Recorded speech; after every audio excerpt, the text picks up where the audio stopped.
What is happening, everybody? This is your boy Rob coming to you from a very, very cold, chilly morning here in the middle of absolutely nowhere, Missouri. And I'm here to tell you the story and the tragedy of, it's called the Meeks family murder, okay? So on the morning of May 11th, 1894, Miss Carter was at home and she hears a knock on her door. She goes to the door and she finds a young six-year-old little neighbor girl by the name of Nellie Meeks. She's covered in mud and straw and blood. And she is thinking, holy cow, what is happening?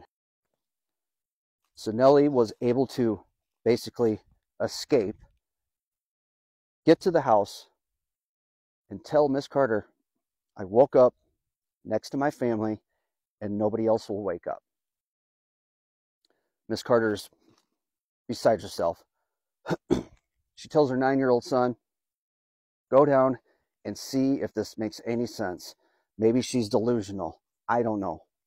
So she's trying to treat Nellie as a kid runs down there just to see if this is legit. Jimmy, he finds the rest of the family, of the Meeks family, mom, dad, and 2 younger sisters of Nellie. They're laying in a bed of hay that had been partially burnt, and they're just all laying in there. He runs back to the house. He tells mom, yeah, this is happening. Mom then says, run to town, get help now. So that's what he does. On his travels, first one that he comes across is this gentleman. Gentleman out in the field, and he's plowing. He's disking. His name's George Taylor. Now, a lot of people would, at that time, would be like, eh. But it was very unusual for him, especially him, to be out that early in the morning disking this area, this plot of land. Jimmy comes around and he tells Mr. Taylor, and George is like, wow, why don't you jump on with me? We'll head to my house and I'll unhitch and get the wagon and we'll go into town and get a group of people to help. Jimmy's like, okay. So Jimmy's waiting outside and Mr. Taylor never comes back out.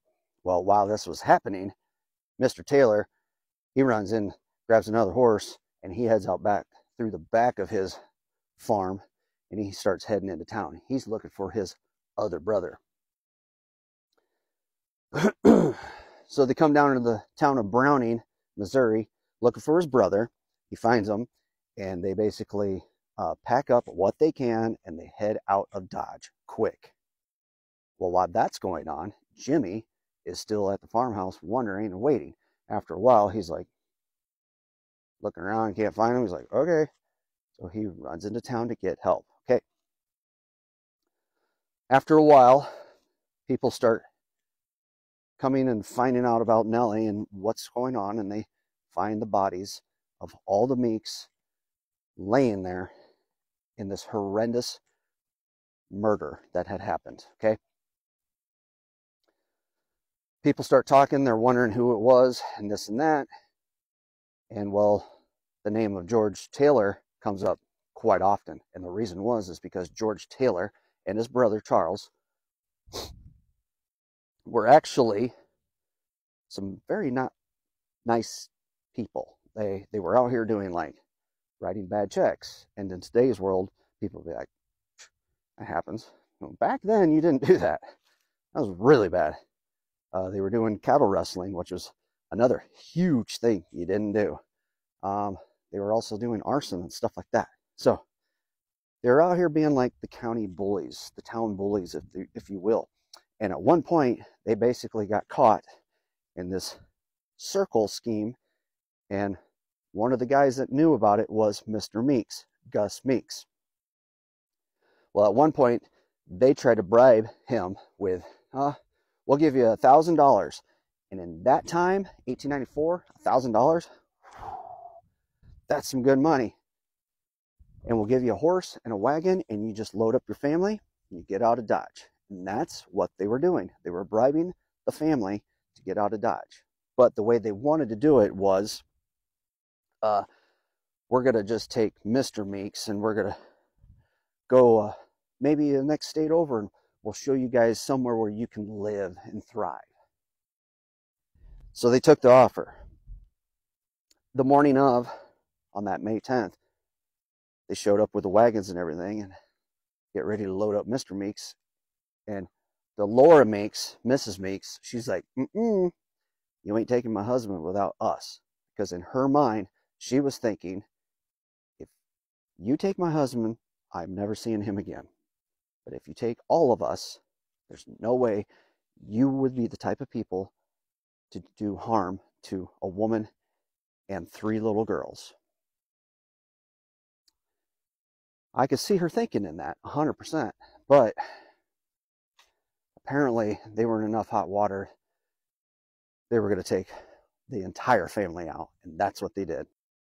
So while I'm out here, I'm in front of the Butte Cemetery. I know the sign's backwards for you guys, but I'm going to head over there to the Meeks family marker. It's one big stone. It's listed with all their names, and they're all in one mass grave, all 4 of them. Actually, technically, would have been 5, because Mrs. Meeks was pregnant. Yeah, these Taylors were not good people, man. Right behind this stone here is the Meeks family marker. We have Gus Meeks at 33 years old, Delora at 27, Haiti at 4, and Mammy, 1-year-old. And the girls are laying right next to him here. Yeah, that's the Meeks family marker.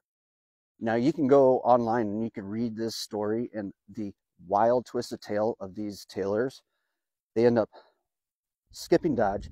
They got caught like, it was a couple days later, clear down in Arkansas.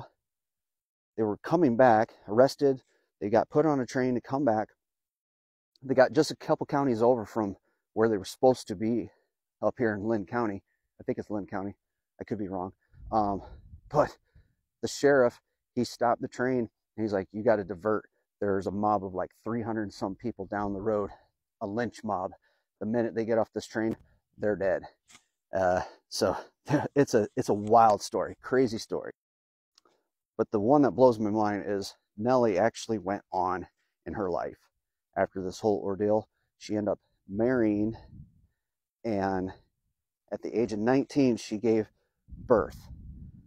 But she passed away right after that due to the complications of childbirth. So my next question is, and maybe somebody knows, is I've been doing a little research and homework, and I can't find her, but I want to know where Nellie's at. I'm looking for Nellie. I'm going to keep looking around here for her for sure. And the last part that I will leave you guys with is this. I thought it was really, this is crazy. All right, okay. When Nellie was crawling out of the hay that morning, she was stumbling and looking around, and there was 2 farmhouses that were within sight. One to the left and one to the right. They looked almost identical. She had a 50-50 chance which house to go to, right? She said, as a kid, on that morning, that she could hear her mom's voice say, go to that one. And she did. The one was Miss Carter's house, the lady who saved her, who helped her. The other house was George Taylor's house.